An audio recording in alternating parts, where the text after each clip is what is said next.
Hi everybody, it's Usernamekate and welcome back to the channel. Today I have a lovely sports tourer on here. We have KD Motorcycles Kawasaki Ninja 1000 SX Performance Tourer. Now it's a bit of a mouthful, but this is their proper sports tourer offering. So if you're interested to find out what I think about this bike, bear in mind I have put 600 miles on this very machine, so I've got a good indication of what I like and what I don't like. Then keep watching and I'll play the intro.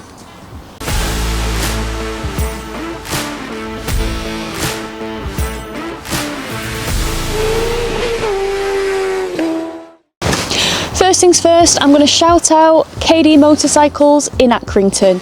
They lent me this beast to go and do a trip with my girl Lily to Northumberland. We did the Northumberland 250. Of course, we've got to get there, so I have put 600 miles on this bike, so it's just about ready for its running service. So if you are in the market for anything green or anything orange for that matter, they sell Kawasaki, they sell KTMs, they sell Vosges, Royal Alloy, and a lot of other brands as well. So if you are in the market, check out the guys at KD Motorcycles in Accrington, check out their range of stock. They're just a great team, great customer service and very, very helpful. Because without them, I wouldn't have gone to Northumberland on this exact bike, because I don't think Kawasaki UK really work with YouTubers. So yeah, big shout out KD Motorcycles for the opportunity to ride something green on the tour. Okay, without further ado, let's get crack-a-lacking and get stuck into the vlog and I'll tell you my thoughts on this bike. Right everybody, the bike you see before you is a Ninja 1000 SX Performance Tourer. Now there are a few variants of this model. So at the very entry point we have a Ninja 1000 SX, which starts from £12,149. Moving up we have the Ninja 1000 SX Performance, which starts from £13,149. And then we have the Ninja 1000 SX Performance Tourer, which starts from £14,299. The Performance Tourer comes in 3 different colour options. Here we have the Emerald, Blazed Green and Black, which costs £14,499. There is a black and red option, which I think looks pretty tasty, and that's £14,499. And then we have a mainly black with a few green and silver flashes, which costs £14,299. Kawasaki do also offer a 40th anniversary edition of all the models that I have just listed, and that bike is in a very eye-catching red and black. If we pan over to the engine, we have a 1043cc liquid-cooled 16-valve inline-4, producing 140 brake horsepower and 111 Newton-meters of torque. If we quickly float over to the suspension, we have a 41mm adjustable suspension. It's adjustable for preload, rebound and compression. And then on the rear we have a monoshock, which again is adjustable for preload and rebound. They've made it really easy to adjust the preload on this bike with a little suspension Twizzler, technical term. If we look at the brakes, we have 2 dual semi-floating 300mm discs with 4-piston radially mounted monoblock calipers, and then on the rear we have a humble 250mm single disc with a 1-piston caliper, and the caliper actually sits at the bottom of the disc, which from my experience isn't that common. So what is a benefit of getting the Performance Tourer?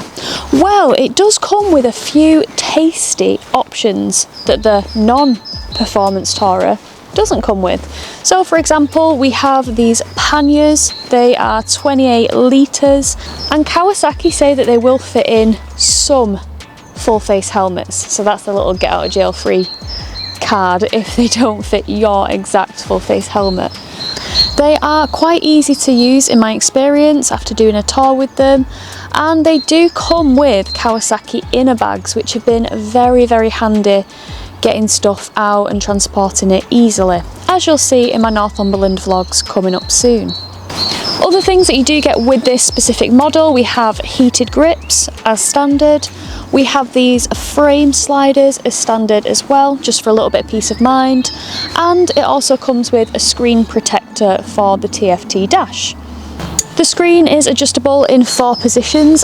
That's very easy to change just with a little toggle. I'll show you hopefully in some footage. We get a gel tank pad, which is quite a decent touch because if you're touring and doing a lot of miles, you tend to find that your jacket is going to rub a little bit in the area, so that just protects it. And you also get this very sturdy and very nicely placed SP Connect phone mount. Now again, this is something that I did use on the trip to try it out, and it worked incredibly well, especially linked up to my Cardo. I could see my maps, and yeah, I like the fact that it does come with a phone mount. It makes sense, it's a touring model. Another thing that we do get is the colour-coded seat cowl. We also get a 12-volt socket. Now admittedly a USB would have been a bit more handy for me. And then finally we have the Akrapovic end can, which just looks flipping tasty if you ask me. Absolutely love it, that carbon fibre-esque look, all black. And we've got the carbon fibre heat shield as well, so it just stops your boots rubbing on the exhaust. If you are buying any of the Ninja 1000 SX variants, there are some stuff that you do get with this bike as standard. Now for a start, you get that lovely colour TFT, that's across all the variants. The smoked windscreen may be isolated as standard to the Performance Tourer, however on all the variants the screen is still adjustable in those 4 positions. Other features that span across the Ninja 1000 SX range are LED lights all round. We have new styling, I say new for 2020 when it became the Ninja 1000 SX, and the bike still weighs 235 kilograms. All the bikes come equipped with Bridgestone S22s, an up and down quick shifter, a comfy seat and cruise control, which I have put to the test on the motorway and works very well. Right, so we're going to start the ride bit of a sports touring review by just doing a little junction on the motorway. Now, as I mentioned, I have actually put 600 miles on this bike in the last few days over Easter weekend, as I took it on a trip with my friend Lily. Oh, the roar! She's pretty fast. So, motorway comfort.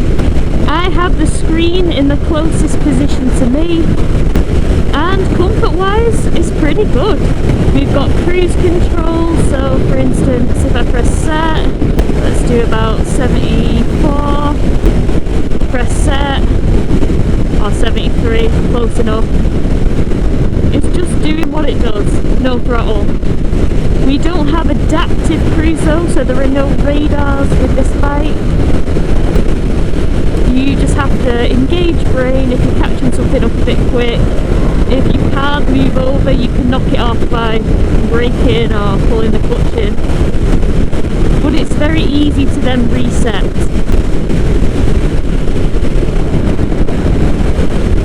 We've got adjustable levers for comfort on those. So I'm catching up to it. Oh, it's moving over. Excellent.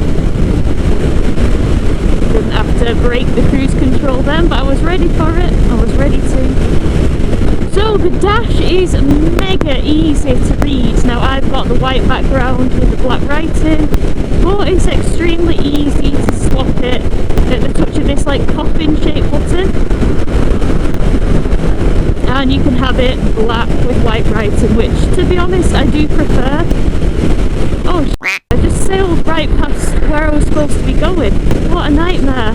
I was supposed to be going to Rivington, and I was talking so much that I've just sailed past where I wanted to come off. Oh well, we'll come off at the next one, which is Chorley I reckon.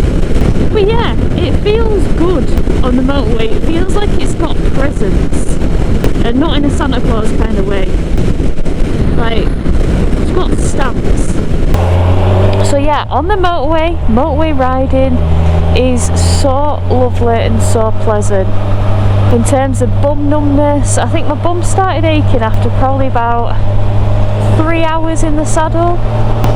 But if I just stopped for whatever reason and, you know, had a nice coffee break or stretched my legs a bit, I literally felt brand new after that. Oh, it's looking promising. Oh, temporary traffic lights.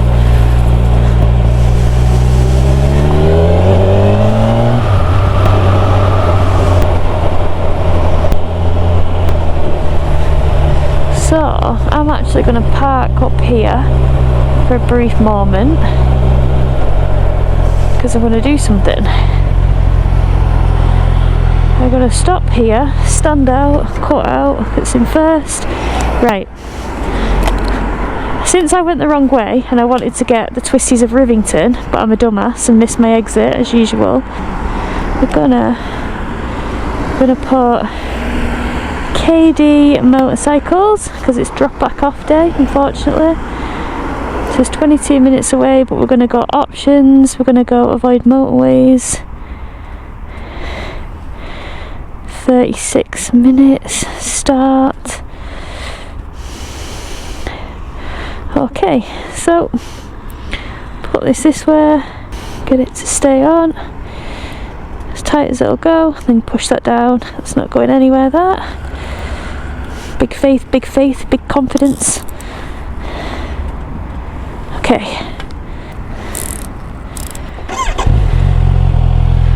Right, nothing's coming because we got the temporary lights. Excellent.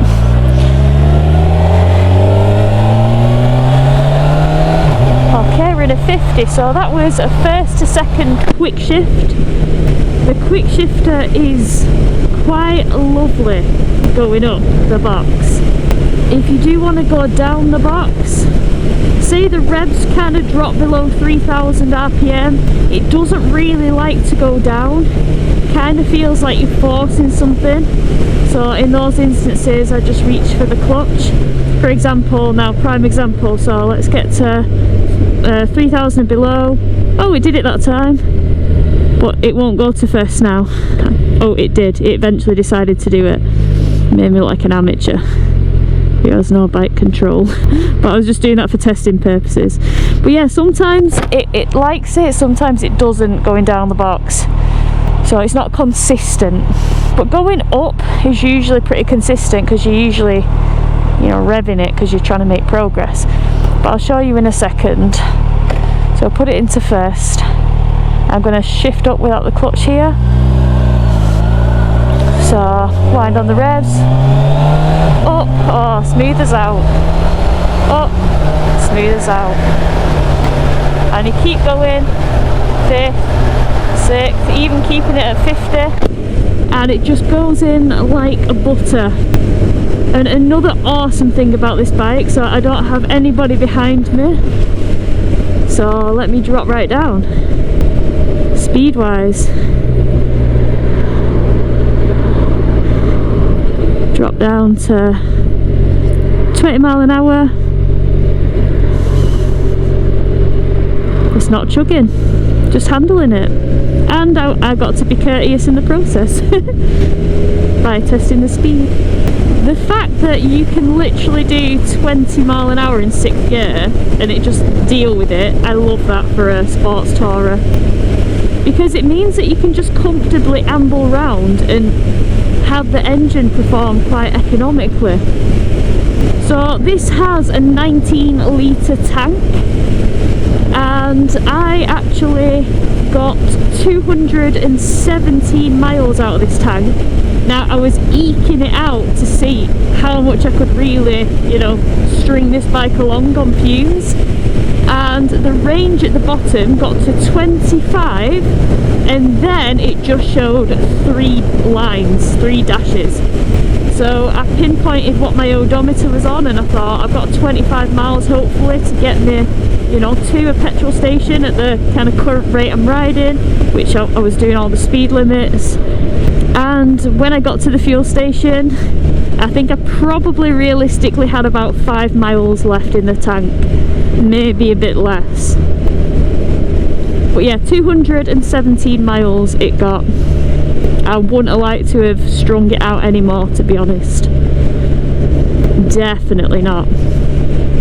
So yeah, I think it's great on fuel. I think it's great on comfort. Now, I've got the low seat on, so I don't actually know whether the OEM standard seat is more comfy than the low one. I'd imagine there's a large possibility it is more comfy, because to compromise with thickness, you'd probably compromise in comfort. Yeah, 6th gear, look. It's just chugging along. It's not complaining. We're doing 25 miles an hour. No gripes at all. Feels lovely. It's just a real smooth engine. So smooth.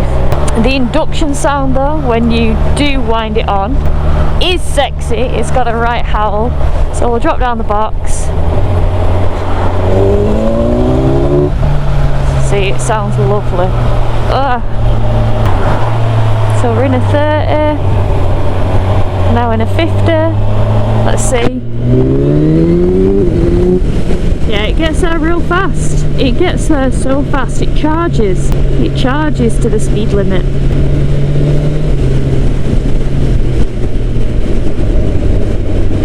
Yeah, 6th gear now.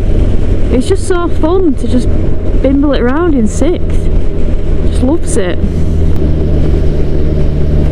So I absolutely love the howl of it. I love the howl of it. I love this foam mount. The fact that the foam mount comes with it is just very nice. It's like Kawasaki have thought, sports tourer, somebody wants to tour. What can we give them to make the life easier?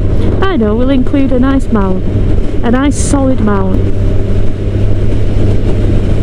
Like, you don't have to fork out 200 odd quid of your own money, because it's included.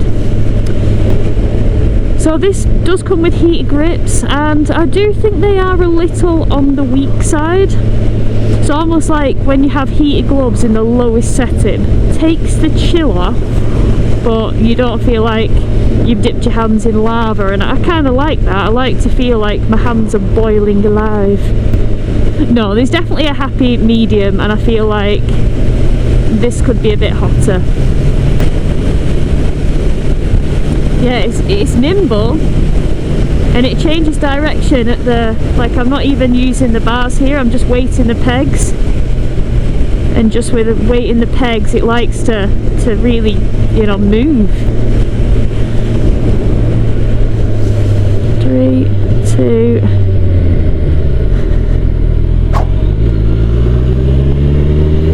let's go around here.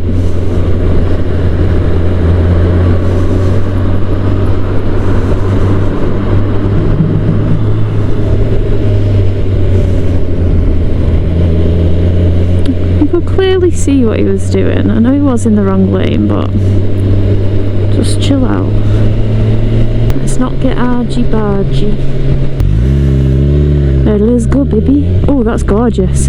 That is gorgeous. Oh, that's my dream. That's my dream.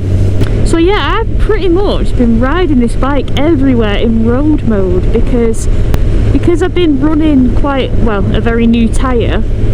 I have wanted, you know, a decent amount of traction, and if we were to put it in sport mode, we'd still get the same amount of power, but we'd have a little less traction, so it gives you more opportunity to spin it up a little bit and be a bit more aggressive in your riding. But I didn't really want that, especially not on a new bike that's not mine, so I've just kept it in road mode, and it's just been wonderful. It's not been lacking or anything. One thing I'd like to touch on a handling front, it does handle really nicely.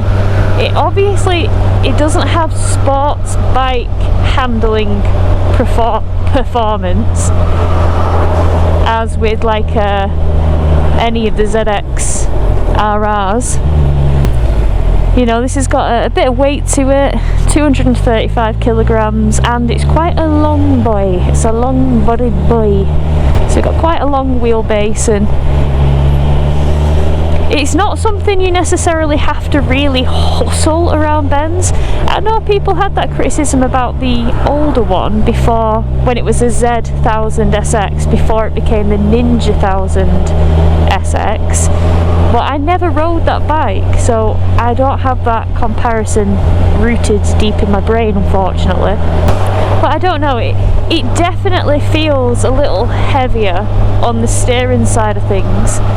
But then again, I've tried to have a look around, and nobody really has that complaint reviewer wise, so I feel like maybe I'm not articulating what I'm trying to say about it well. But a lot of people have put stuff down to the OEM tyres. These have got Bridgestone S22s on. I don't know, maybe a more sports touring tyre like a Metzeler Road Tech or a Michelin Road 6 or something like that. Maybe it would be a bit better suited to this bike. But I don't know, it's not cumbersome going round bends, don't get me wrong, but yeah, you don't necessarily have to muscle it, that's too aggressive, but you do have to be a bit firm in your counter steering actions, in my opinion, to get it to go where you want it to go. Brakes have been great. I've had no qualms with the brakes. They've always stopped me when I've needed them to stop me. I had to slam on a little bit when a pheasant ran out in front of Lily, and they stopped me just fine. Well, since I've gone the wrong way, I have a feeling, you know, that I'm not going to get to any twisties. So what I might actually do is insert some riding footage from mine and Lily's trip, which will hopefully just whet your appetite as to what's to come with this trip. But I'll insert a bit of footage where it's a particularly flowy section, so all of Northumbria then. So I'm going to insert that now so you guys can see. Oh, this is so good. Nationally, baby, big dirty national. Let's go. Oh, look at this. Look at this.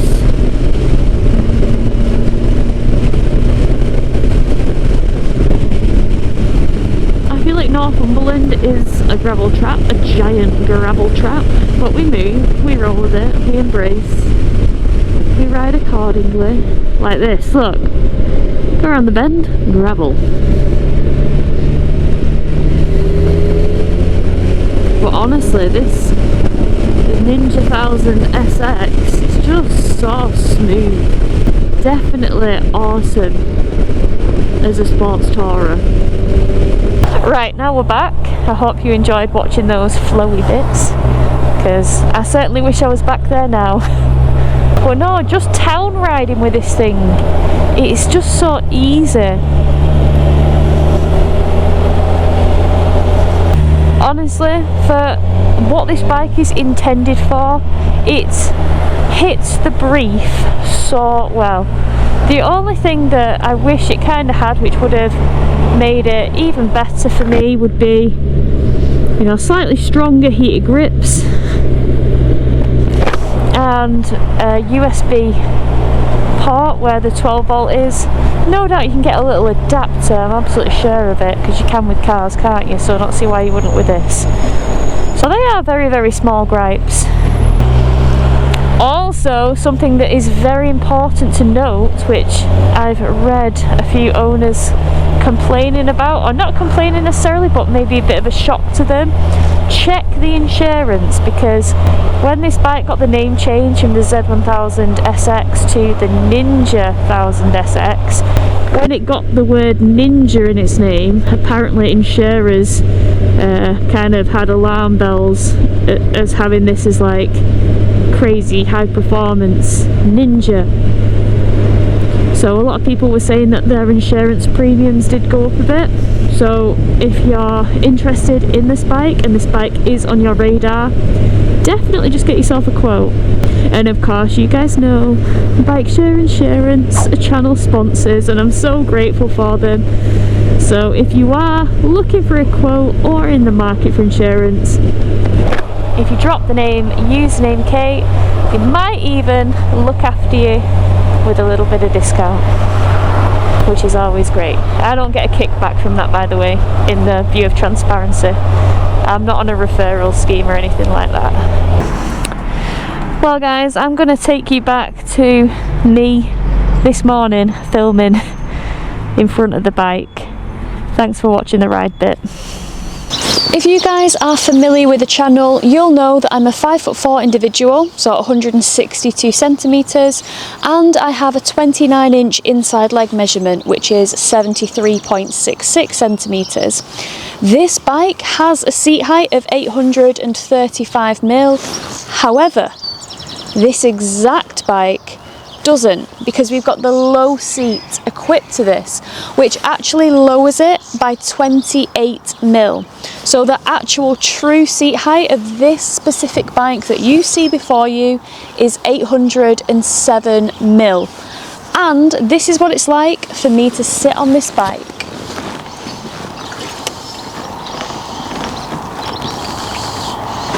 So as you can see, if I want both feet down, I have a ball of my foot down. If I stop at lights, honestly, it only takes the smallest bum scotch. It's not aggressive, it feels quite natural, and I have a full flat foot.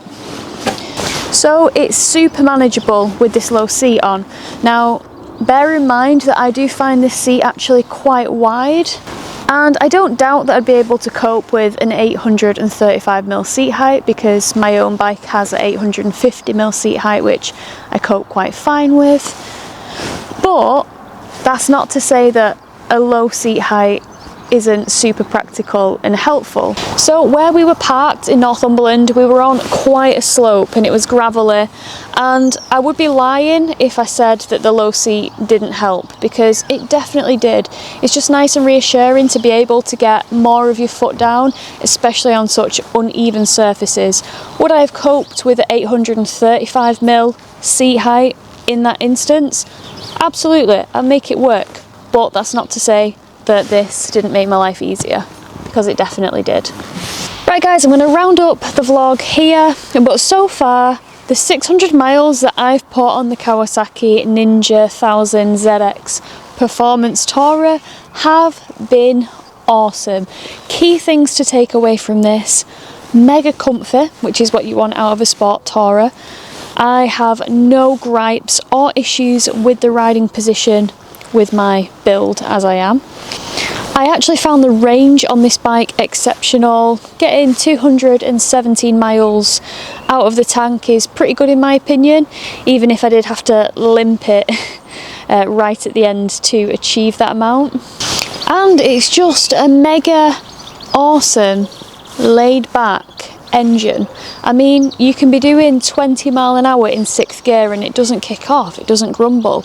So it just makes, you know, it's one less thing to think about. Oh, I'm in the right gear, because I can guarantee it doesn't really matter what gear you're in, you'll be fine. It has the sexiest induction howl, which just makes riding it kind of addictive. But yeah, overall, massively impressed, especially with the premium feel of this machine. I know some of you are probably thinking, what do you prefer? Where should I put my money? Should I put it with Kawasaki, with this bike? Or am I better off going down the Suzuki route with the GSXS 1000 GT, which I rode a few years back through Germany? Again, I would probably say that that bike is this bike's closest competitor. Now, I've slept since then, and I can't even remember usually what I've had for breakfast. So I actually really would like to get hold of a Suzuki, the GSXS 1000 GT, and directly compare them, because yeah, I just love to ride them back to back and think about what I think's better. And I think it'd be great to hear Mike's opinion as well and see what he thinks. So yeah, if you like what you've seen, please consider hitting that subscribe button. It always helps, and I'm always mega grateful, as you guys know.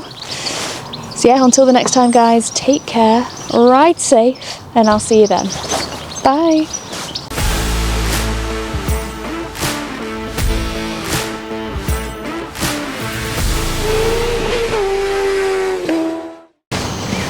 So, why the performance Torma?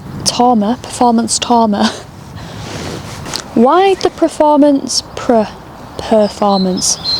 People have been pulling me up on that. Performance. I do say performance, but it isn't. It's not P-R-E, is it? It's performance. Performance. If I say performance, mind your biz. Mind your business. Alright, close your ears. Mind your biz. We also have a large smoked screen that's adjustable in 4. The math ain't mathin'. The brain ain't braining.